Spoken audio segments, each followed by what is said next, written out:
Thank you so much, Worship Collective. Great job. You guys are awesome. And we're so proud to honor our veterans, and anything you can do to help would be greatly appreciated. We have a double hitter for you today. I'll tell you later how it happened, but you can go ahead and have a seat. Our first speaker, I got to know several years ago when he was at the RNC, and he was working hard. He came to Liberty at least twice, and he was working hard to get a presidential debate here at Liberty, and it didn't work out this time, but maybe next time, we'll see. But he's a former White House press secretary, 2016, 2017. He was communications director at the RNC. In 1999, he joined the U.S. Navy Reserve as a public affairs officer. He currently holds the rank of commander. As of December 2016, he was assigned to the Joint Chief of Staff's Naval Reserve Contingent. And in 2018, he released his New York Times bestseller book entitled The Briefing: Politics, the Press, and the President. And it was about his tenure with the Trump administration. We were all together, all the speakers today, last week at the White House watching the election returns. But I want you to welcome to Liberty University first Sean Spicer, but we have a video before he comes to speak.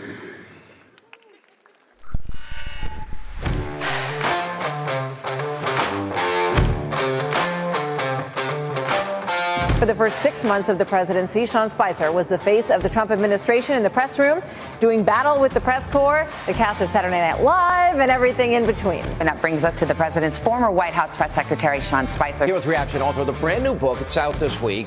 The Briefing: Politics, the Press, and the President. Former White House press secretary Sean Spicer. Part of the reason that I wanted to write this book, Sean, was to make people understand the headwinds that we faced every day. Hold on. And I am trying to answer your question, Jonathan, if you can calm down. You guys continue to fall back on these anonymous sources and perpetuate a false narrative. The press should go after politicians and government officials. It should seek the truth. But 90% of the time doesn't make sense.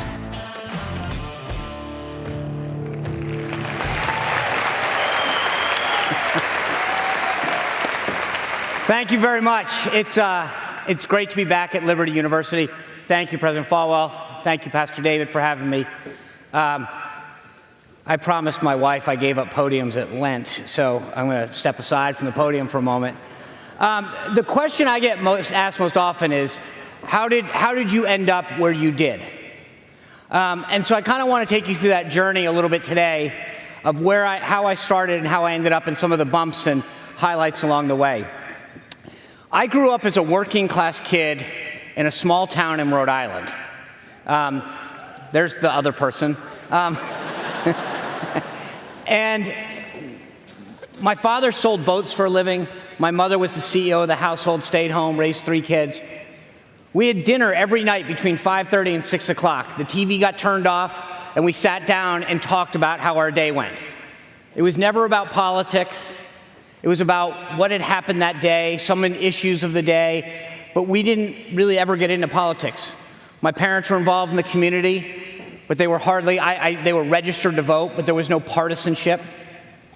And so as I started to grow up and think about what was going on for high school, my grandmother would always regale me with these stories and say, all the smart kids go to Portsmouth Priory, which is the prior name of Portsmouth Abbey, which is a Benedictine school in Portsmouth, Rhode Island. And I thought, okay, well, I'm smart. I'm going to go there. I just didn't realize that it cost money. And so I sent away for the brochures and went to the open houses. And finally, around 7th grade, my parents realized the kid's serious. So we applied for financial aid and scholarships, and my mother took her first job. And they figured out a way somehow to pay for me to go to Portsmouth Abbey.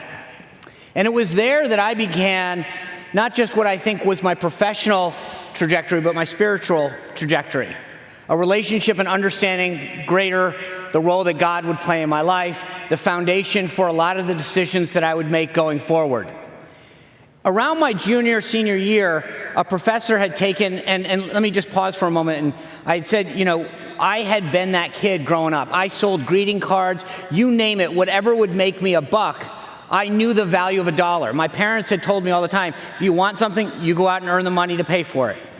So when I got to Portsmouth Abbey, I was a day student. I lived in Barrington. I would walk about a mile down to a public bus and take Rhode Island public transportation, 40 minutes to the top of Corey's Lane in Portsmouth, Rhode Island. And the older I get, the longer and steeper the hill goes between where the bus dropped me off in Portsmouth. But I would walk to school every day, and amongst the other students were some of the richest and most elite families in the country and the world. And I realized one thing really early. Most of their parents would never be with their kids on their birthday. So I wrote a letter to every single parent. And I said, it's a shame you can't be with your son on their birthday. So for $50, I will hand deliver them a birthday cake. And then I walked down to the local baker in Portsmouth, and said, will you sell me these cakes for $12? And I realized real early the power of entrepreneurship. So this one teacher had taken a liking to me and said, I know how much the financial impact of this school and your family has had on you, and I have an idea for you. When you go to college, and this is back in the 80s, you should study Japanese language and get a degree in economics, and you'll write your own ticket financially. And I thought, okay, how hard can that be? So I went just a state away to Connecticut College. I was a competitive sailor at the time.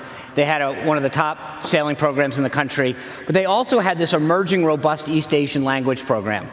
So I enrolled in it, and every morning I would get up and for 2 hours go to intensive Japanese language.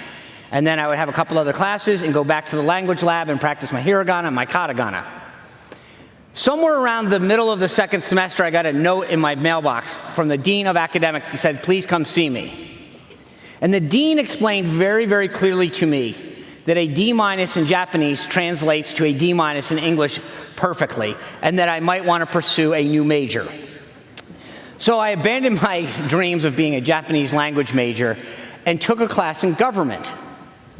And it's so inspiring. I realized the Japanese language had been transactional. I learned this, I memorized this, I wrote it, I said it. It was easy in the sense that it was a very transactional learning process.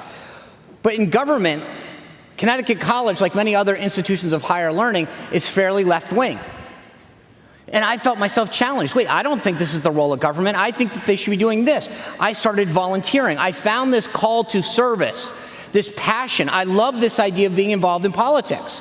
So I was volunteering on campaigns. I was volunteering at the Connecticut State House in Hartford. I loved the idea of getting involved in something where there was a fight, if you will. You knew on the first Tuesday after the first Monday in election years whether you won or lost, whether you brought your candidate over the top, whether your issue had garnered more interest and more votes.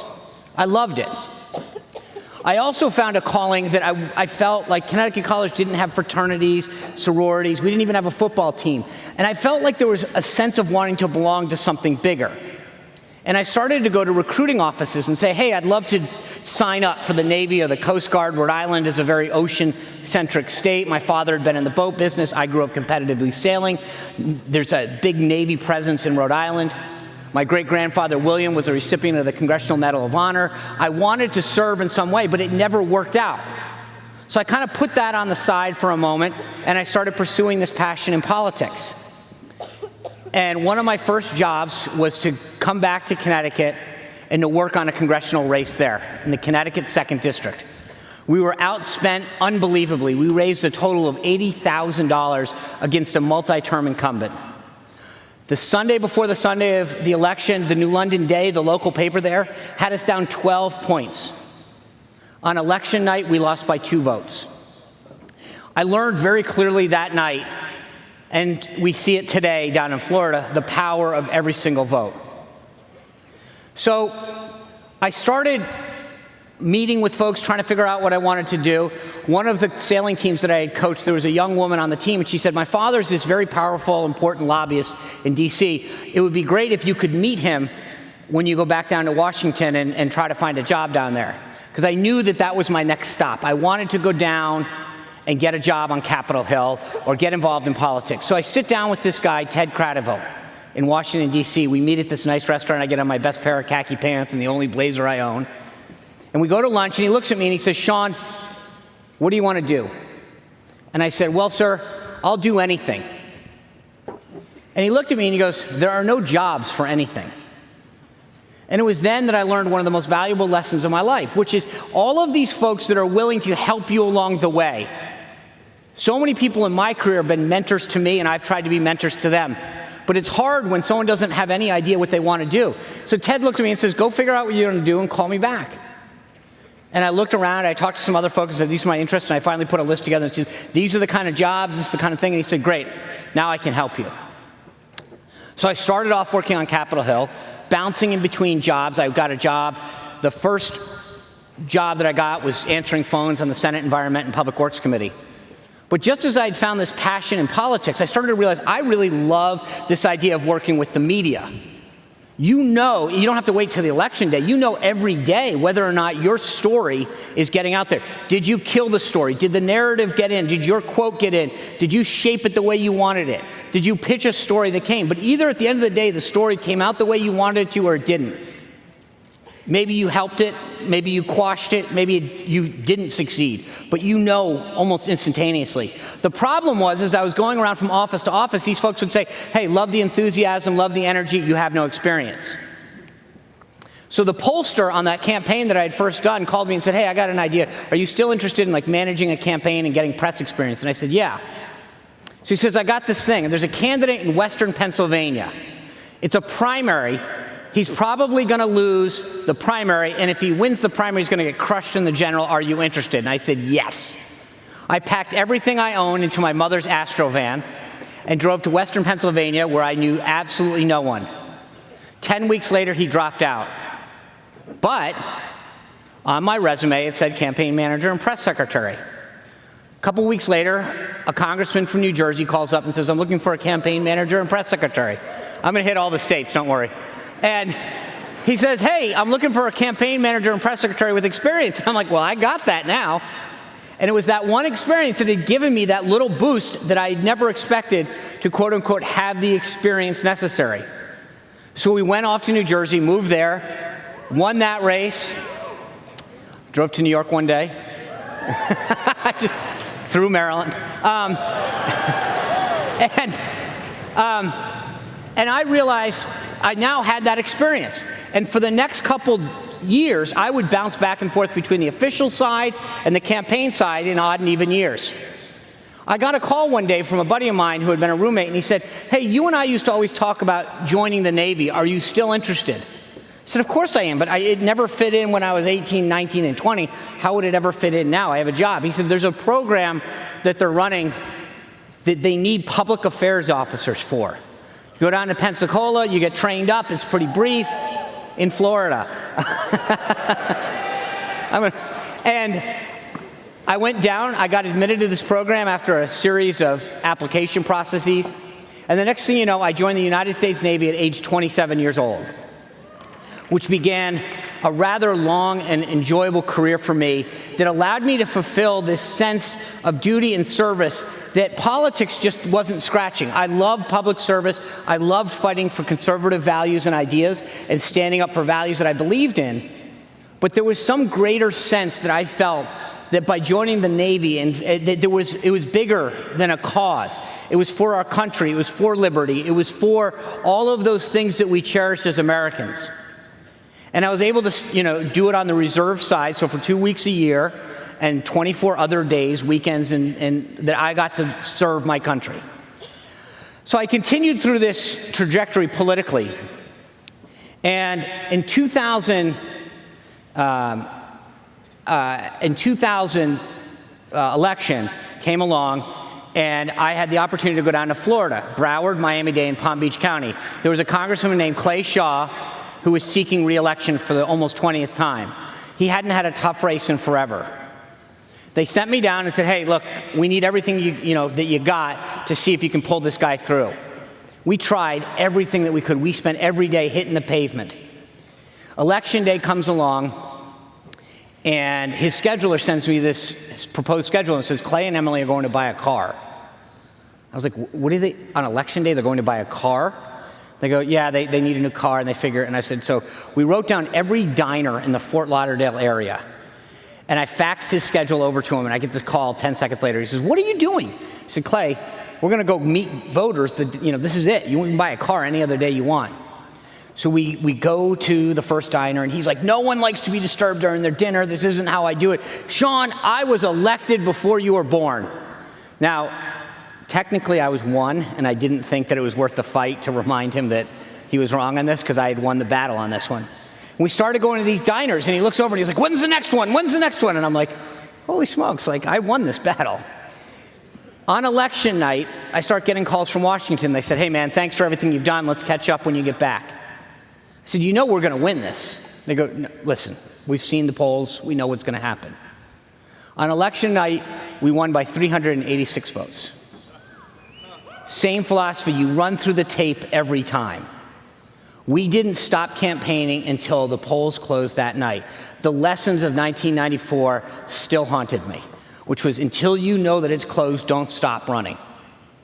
So at that point, I got brought up to the party level. I worked for the NRCC, the National Republican Congressional Committee, overseeing all the re-elections for members of Congress from 2000 to 2002. That brought me to the Budget Committee under a guy named Jim Nussle from Iowa for 3 years, running all the communications there. Then I went to the House Republican Conference, off and spent 3 years in the last 3 years of the Bush administration as the assistant U.S. trade rep promoting President Bush's trade agenda, which, if you know anything about the first 6 months of the Trump trade agenda, you realize there's a bit of irony about what I had to undo. And after that, after Bush, I get mobilized in the Navy. I spent 18 months on active duty, and I'm getting off active duty, and I get a call from a mentor of mine. He says, "Hey, there's this new guy that got elected to chair the RNC. Would you be interested in talking to him?" I said, "Look, my wife and I are ready to start our family. I've had my fill of politics, and I don't know that I want to do this anymore." So just meet with the guy. My wife and I sat down. We did this plan, and lo and behold, I get the job at the RNC. And she said, "What's the harm? It's 2 years. Go enjoy it. I know this is where your passion is." I said, "Great. I'll do it for 2 years." I had created this plan during the interview process, just like I do every time I sit down with someone. Here's what I think we should do, and here's who we should hire. Here's how we should restructure it. They were like, "This is amazing. We love it." I walk in the first day, and I said, "Okay, so here's how I want to implement the plan." The chief of staff of the RNC looks at me and says, "Sean, we're $25 million in debt." So, "Okay, but what about my plan?" So, "We love the plan. We have no money." So for the 2012 election cycle, we were behind the 8 ball the entire time. We didn't have the resources necessary to, frankly, compete in a competitive way. And after the election, Romney had lost. We sat down and did some hard thinking. And Reince Priebus, the chairman, said, "I want to run one more time. I think that what we need to do is transition all of our money, instead of buying ads and doing all that, what we need to do is invest all of our money in people and data." So we did it. And 2014 rolls around, and we win big in the midterms. Take the House to its highest level since 1928 and pick up seats in the Senate as opposed to losing them, which is what all the pundits predicted. So 2 years have become 4. And then Reince looks at me and says, "Hey, the formula worked. I think we should try it again in a general election." So I look at my wife and I said, "What do you think about 2 more years?" She had already bought off the first 2, the second 2, and I promised her, I swear, 2 more and I'm out. I just didn't tell her out to go where. So we set about all of these reforms at the RNC. We've got the data. We've got the ground game. We got 17 amazing candidates. And you look around, and you got Ted Cruz with his data operation. Jeb Bush has got this fundraising operation. Scott Walker had been reaching out to union voters. And all of a sudden, you've got this guy with like 10 people and a Twitter account in New York. You know, whatever. And they're getting big rallies, tons of retweets. January, February rolls around, Iowa, New Hampshire. He's racking up delegates. This is real. So then come May, Indiana primary happens. Donald Trump becomes the presumptive nominee. We sit down, we have this meeting, and we realize we've got all this data, all these people, and Trump's got, a bunch of really hard, committed folks, but there's 20, 30 folks, and they say, "Hey, can we partner up?" Suddenly, the RNC, which had normally played this backseat role during elections, became a partner to a campaign in a way that's never happened before. If you ever go back and Google, the Reese's peanut butter commercials from back in the day used to show the chocolate just falling into the peanut butter and someone going, wow, that tastes good, it works together. And that's frankly how it worked. The RNC used to be the JV to the campaign. They would walk in and say, we need you, and work on this project and keep your mouth shut. Suddenly, they had this real partner. In 2012, I convinced myself that Mitt Romney knew my name, or at least he shook his head when I walked near him. It was just, that's the relationship. But in 2016, here I was flying around with our nominee in an amazing way that I never thought was possible as this working kid from Rhode Island. Here I was on the plane with this world-renowned real estate developer, TV person. We go through all the ups and downs. December 22nd comes around, and my phone rings. Just after noon, I'm sitting in Trump Tower, and the president says to me, all right, let's do this. And I'm like, do what? And he's like, put out the release. You're my guy. And that day, my life changed forever in a lot of ways. Prior to December 22nd, the most I had ever been recognized was in the sweater section at a Joseph A. Bank. And it was literally this guy going, hey, aren't you that Republican? Suddenly, I'm walking down the street, and people are either yelling nice things at me, making these hand gestures, and they all weren't nice. And it was the most unbelievable transformation for me. I went into the White House, and we started to recognize the biggest thing that I realized, and the biggest takeaway that I had, was there was this press corps, 49 seats in the press corps, decided on by the White House Correspondents Association, who sat where and how things were traditionally supposed to work. I made a decision at the very beginning. Normally, the way it works is that you call on the front couple rows, all the mainstream media, Washington Post, CNN, ABC, CNN, CBS, etc. I made a decision that day that that's not how I was going to work. Every outlet deserved an answer. Christian media, conservative talk radio, Spanish language media, business, foreign, they all had constituencies that deserved an answer. And that's what I wanted to do, is bring additional voices into the briefing room so that the American people weren't strangle-held by the narrative of the front couple rows. 6 months and a day or whatever, I stepped down from that position. I walked away from the White House on September 1st, and for the first time in my life, my adult life, I wasn't speaking for anybody. I'd spent 19 years in the Navy. As a public affairs officer. I'd worked for countless candidates, government officials, etc. And suddenly I could talk about myself, what I believed in, what I cared in. And the beauty is that I was able to also align myself with lots of groups. I joined the board of the Yellow Ribbon Fund, which provides a lot of care to the folks and caregivers at Walter Reed. I joined the Independence Fund, which gives out tracked chairs to severely wounded soldiers and sailors, airmen and Marines who want to have the independence that they used to be able to go to hunt and fish, to row and to bike. And I joined Operation Renewed Hope, an organization that provides housing to homeless veterans. And for me, it's finally been able to be that one way that I've been able to tie a big bow around everything I've been doing, to give back in my little way. And I think that's what sort of made all of this enjoyable for me, is to know that there are these small ways that I've been able to be involved, not just in public service and party service, but now giving back in other ways to those who I think serve the most. It was one thing for me to spend my time in the Navy, but now to walk around and to help others who have served and been injured, or giving care to those who are, or those who have lost their homes or need a place to stay. The idea of being able to give back and recognize how so many people in this country are selflessly serving this country is so crucial at this time in our society. So on this Veterans Day week, I thank you for having me. I thank you for all you're doing. And I urge you to stay involved and do what you can to continue to make this country such a great place to live. Thank you very much.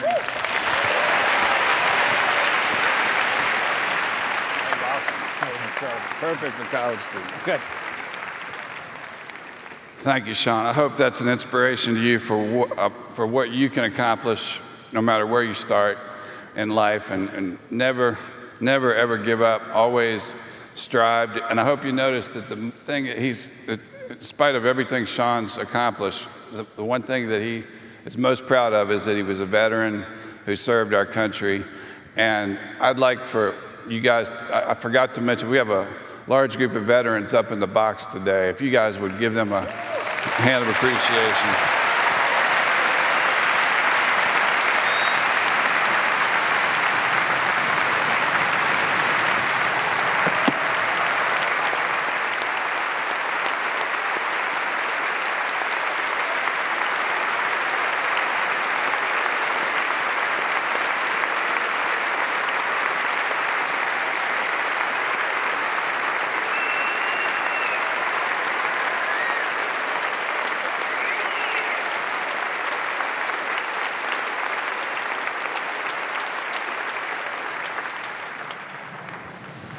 While Sean was speaking, a student named Sarah tweeted, can we sing the national anthem every day at Convo? So David, that was a request. But Sean's book is down here for sale. It's usually $30. He's selling it for $5 just for Liberty University students today. So if anybody is interested in having that for a Christmas gift or whatever. We had another Navy man on campus this week. At Liberty, we want you to learn to be the salt of the earth and the light of the world, which means we want to impact culture in as many ways as we can. We had former President Jimmy Carter was here in my office working on some projects. He really is concerned about the fact that the younger generation hasn't learned American history like the older generations did, and we're working on ways to correct that, and we had a great 4 or 5 hour meeting with Scott Lamb and others, and we made a lot of progress, and I think it's just an honor to you all that national leaders are attracted to Liberty University and regularly make the trip here. We earlier this week, Turning Point USA chapter, the Turning Point chapter on campus, invited Charlie Kirk and Candace Owens to speak, and they both are young, very close to your age. They've accomplished so much so quickly. Both have about 1 million Twitter followers. And it's fun to go to their events because it's kind of like going to a hockey game. You never know when a fight's going to break out. And so I heard one broke out the other night. And so I'm going to be hoping for one today. But anyway, first, Candace, you've already met her. She spoke here earlier this year. But she's guest hosted on Fox News, has appeared on all the major outlets. She travels the country with Turning Point. They have about 75 staff members, more than that now, Charlie told me this morning. He's the founder and executive director of Turning Point USA. It's the largest and fastest growing youth organization in America.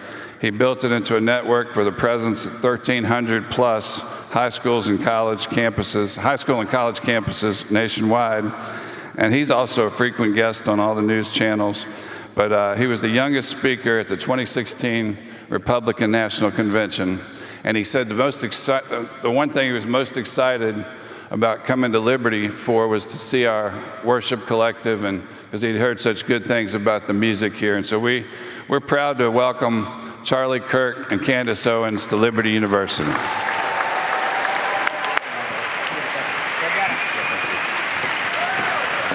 Hello, Liberty University, already back because I had such a great time, and this time I brought my partner and good friend, Charlie Kirk. So, obviously we never have anything planned when we're on stage together. We like to just talk. And last night over dinner with the amazing pastor, we were discussing, obviously, Veterans Day. We were talking about war. And I asked myself this question. When we think about war, what is the first thing that comes to mind? And if you had asked me this question a couple of years ago, I would have said things that were much more tangible. I would have said things like guns and bayonets and bombs. You might think of nuclear warfare. You might think of trench warfare. Think of everything that you learned in terms of World War I and World War II, and of course, the Civil War. You think of two sides fighting. But there's something that Charlie and I believe, and we believe that in this moment in time, we are in the midst of a second civil war in America. And the warfare type is ideological. So Charlie, do you want to talk a little bit about that? Yeah, and it's not this type of civil war that people would think, but it's ideological, it's political, it's spiritual. And we've never been more divided in how, as a country, we should address some of these problems. And it's quite simple. Are you thankful that you live in America, or are you angry that you live in America? If you are, amen, right? If you are angry that you live in this country, that was taught to you, probably by somebody who's angry themselves. Because there is no good reason to be angry that you live in the greatest country ever to exist in the history of the world. And as Christians, we must recognize that the blessing of living in this country at this time with the freedoms that we have and the opportunity in front of us is one of the greatest blessings that God has ever given humanity. And the anger that you see from the left today is manufactured.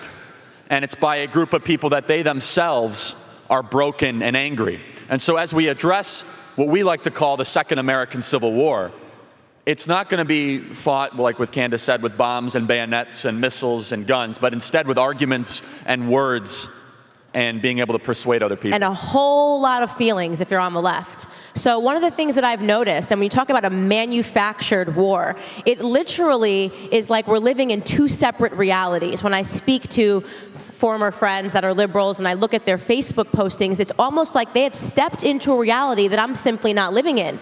And when they come across me, because they've assigned that this reality must exist, they don't know how to approach me. So we go to these events and we're on these college campuses, and I will have a person stand up and they are telling me that because they have accepted a reality where black people can only exist as victims and as oppressed people, I don't make sense to them. I'm an alien, because in the left's reality, there is only the oppressed and the oppressor. There is white versus black. There is rich versus poor. There's tall versus short. So basically, Charlie represents... I am the worst thing you could possibly be in modern society. I'm white, male, heterosexual, Christian, you know, all the worst things you could be. And I say this kiddingly, but not really, because the left, they say, I'm not allowed to say certain things. Candace is only allowed to say other things. Look, truth transcends color. If I cannot say something that Candace cannot say, and my argument is somehow less valid because of how I look and where I come from, then that in itself is not truth. That is the new leftist view of some postmodernist structure that is so tribal and rooted in cancerous and corrosive identity politics. And so we go to these college campuses, and by the way, Liberty is not like most college campuses. I just got to say, you've done a great job here. We love this place. This is a blessing. Usually when I say, you know, Jesus Christ is the Savior of the world, I have people booing and protesting, so I'm going to say it again, Jesus Christ is the Savior of the world, so...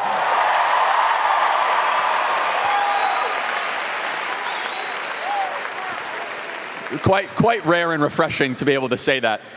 Usually I meet more atheists than Christians, so this is rather an outlier. But Candace gets called the most amazing things.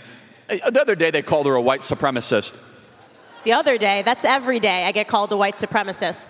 And that's the price you pay, because in this war that we exist in, this ideological, cultural, civil war that we are having in America, we're the soldiers. We are the soldiers. There are soldiers sitting in front of us today, people that want to stand up for what they believe in, that want to stand up and shout out, I am not a victim. I do not want to be a victim. And that's become a controversial viewpoint in America.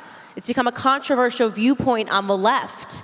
Believing in yourself has become a controversial viewpoint in this country. And Candace, as you point out all the time, there's two ways to address conflict or suffering in life. You could be a victim or a victor.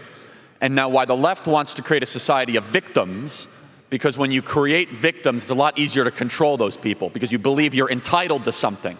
Now make no mistake, as Christians, we should be unbelievably concerned that the left, first and foremost, they want to turn government into God. They are threatened by the idea that Christians can come voluntarily, like here, and worship peacefully, and government's not the most important thing in our life. That God is the most important, that we're Christians first, and then we're Americans, then we're conservatives. The most important thing is our identity with our relationship with God. The left does not want that. The left wants the most important thing to be the relationship with government, because all the left wants to do is to control people. And so as being victors is saying, maybe I don't need government programs. Maybe I don't need, a bureaucrat to tell me how to live or what to do or the choices that I make, all of a sudden they become less important. The left needs people to need them. That's correct, and that's the only way that you can grow government is if you shrink the individual. And it's remarkable to me that when I have these conversations with some former friends, and some friends that consider themselves more moderate but are certainly liberal, it's remarkable to me that they can't come up with a solution outside of government. No matter what happens in their lives, they believe that we need more government solutions to conquer it. Oh, well, if there's poverty, we need more welfare programs, even though if you look objectively, $22 trillion has been paid into the welfare system, and Black Americans are poorer today than we were when it began. And when you combat their solutions with these facts, when you show them, look at the background, look at the data, more government, there is literally not a single government program that I think runs efficiently. Do you? Well, definitely not the post office Definitely or the not IRS the or the EPA or the Department of Education. I mean, nothing. And I mean, if you want something to be run inefficiently and wasteful, have the government do it. And it's very interesting, Candace, the point that we continue to make, which is the deification of government. And this is so important that we as Christians realize that the parties could not be more different today. And there's only one political party that booed God at their convention, by the way, and it was not the Republicans. That's a fact. There's only one political party that booed God when it was mentioned at their convention, and that's the Democrats. But, I do want to talk about a conversation that I had with a professor, a historical text professor, a couple years ago. I wish I had this on film. And I asked him what books he teaches in his historical class, text class. And he talked about Plato's Republic. He talked about all these different, they're very important books. I said, well, do you teach the Bible? He's like, oh, no, I don't really teach that. He said, why? Well, because the separation and, state, this ridiculous answer that they always give. I said, okay, but even from a secular perspective, wouldn't you admit that the Bible's a pretty amazing book, that it even exists? 65 books, 33 authors, 5,000 years of history, the most important person ever to walk the face of the earth. Our entire calendar is based around it, more wisdom in those pages than any other book you could possibly teach. He said, yeah, I guess you have a point there. He said, but there's another reason why I don't teach the Bible. I said, what's that? He said, I'm afraid people will start to believe it. And of course, he was an atheist. I said, so you don't teach the Bible because you don't want people to become Christians, and you don't want people to actually have a connection with God? He said, yes. He said, as soon as people start to believe that dogmatic drivel, they become worse people. And at that moment, it hit me that the civil war that we are fighting is of course cultural, it is of course political, but at the very root, it's spiritual, is that we're fighting in this country. And that there's a group of people that are predominantly secular atheists that take evangelizing towards their own perspective a lot more seriously than even some Christians do. And it's really amazing to see that our generation and our country is embracing some of these secular atheist ideas even more than a lot of us would be comfortable with. So our charge to everyone in this room is that we're in a spiritual war for the soul of this country. And we're no longer afforded the luxury of remaining idle. Every single person in this room is going to be impacted by this cultural war, deciding what direction this country is going to go. Is it going to head towards the socialist, leftist viewpoint, the Alexandria Ocasio-Cortez's, everything's going to be free, but then somehow that means all of us are going to get poorer and the government's going to get bigger? Are we going to make America Venezuela? Or are we going to embrace what this country was founded upon? Every single person in this room, you have to be active, you have to be paying attention, because the casualties of this war will be our futures if we don't all consider ourselves soldiers in doing something. Maybe you don't want to be like me. Maybe you don't want to stand on college campuses and get protested by Antifa and get things thrown at you and have Black Lives Matter playing Beyonce music to drown out your voice. Maybe that's not you, but there's always something that you can do, especially when God is first and foremost in your life, like everybody that attends this university. And you are directly called within this conflict right now to not just vote and to get engaged and involved, because we as Christians, we know how this will all end. We understand that we are saved by grace and that Jesus Christ is the Savior of the world. But in this conflict today, our rights and freedoms and liberties that allow us the opportunity to bring more people to Christ are directly under attack by people that want to prevent that from happening at all whatsoever. And make no mistake, the world is a better, more peaceful place because of a strong America. America has been a force for good in the world, despite what the culture might, begin to tell you. And as America weakens, the world will turn into absolute turmoil. And you see this time and time again. We saw that for 8 years under the previous administration, and now we see the Korean War coming to an end. We see ISIS completely on the run, the American economy back, roaring stronger than ever before. And so I get commonly the question, they say, Charlie, but how do you reconcile as a Christian, getting involved with politics? I say it's not just an option. It is a necessity. You are mandated to get involved in everything you possibly can, because if you truly believe in advancing the gospel to as many people as possible, and you're going to sit idly by as the people that hate our entire worldview will do damage to our country, then there's something terribly wrong with that. Right, and I think that's how we both feel at the bottom of our heart. If you love this country, then we have to make sure that the people that hate this country aren't given control of it. And that's really what it comes down to. And we feel that impact every single day, the push and pull, when you see the war and the battles between our president, who obviously, we both love very much. We think that he is returning this country to its glory and giving an opportunity for people to make something of themselves if they're willing to work hard, because that is what America was founded upon, the principles of hard work. Rewarding people for being willing to work hard, not giving handouts to people because they figured out how they're oppressed. Well, I'm oppressed because I'm a woman. I'm oppressed because I'm black. I'm oppressed because I'm short. Everybody lining up because they want some sort of a handout from the government for their oppression. We all know that life is a series of overcomings and a series of obstacles, and that's what makes us stronger. That's what makes us deserving of the rewards that we get, our ability to overcome. And that's the message that we preach on college campuses that has become so controversial, that you are the author of your destiny. And the reason why on these college campuses you find more atheists than Christians, because as soon as someone might have to believe in God, as soon as someone might have to believe that there's a higher power, they're no longer the most important person in the room. And the most important question you can ask an atheist is, do you hope you're wrong? Think about that. Do you hope you're wrong? Because if you hope you are correct, then you don't hope for what is good. An atheist does not hope for what is good. No afterlife, no ultimate justice, no mercy, no forgiveness, no reconciliation. But if an atheist hopes that they're wrong, they just believe that they're correct, then there is an opening. And I always like to poke some fun at atheists. I always like to say, without God, there would be no atheists, which kind of drives them a little nuts. But go think, without God, there would be no atheists. And, the fastest growing religion in America is atheist secularism based in a religious following of the state. That's correct. And we're running out of time here, but I do want to say, and I always like to leave somebody with a feeling of optimism, to leave the room with optimism, because we're tremendously optimistic. We get up every day and we fight for what we believe in. And if we leave every room and we inspire everyone to do the same, then the future of this country looks pretty bright. So decide what it is, what you can do to make sure that we save this country, because it is, make no mistake, America is the greatest country on the face of the planet. Thank you guys so much. It's been fun being here. Thank you.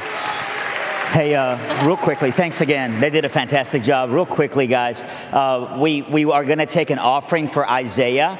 Let me just be clear. On your way out, there'll be some buckets. Also, just to bless Isaiah with some eye contact and some words of affirmation, we're also going to have a bucket that he's going to have. So if you are around him here and you just want to come, even if you can't give, you just want to thank him and say that you're praying for him, he's going to be right here in the front. Tonight, we'll announce the amount. Again, we'll be at Campus Com tonight with our entire team and those graduates that are returning. We love you, and you're dismissed. Thanks, guys. Bless you.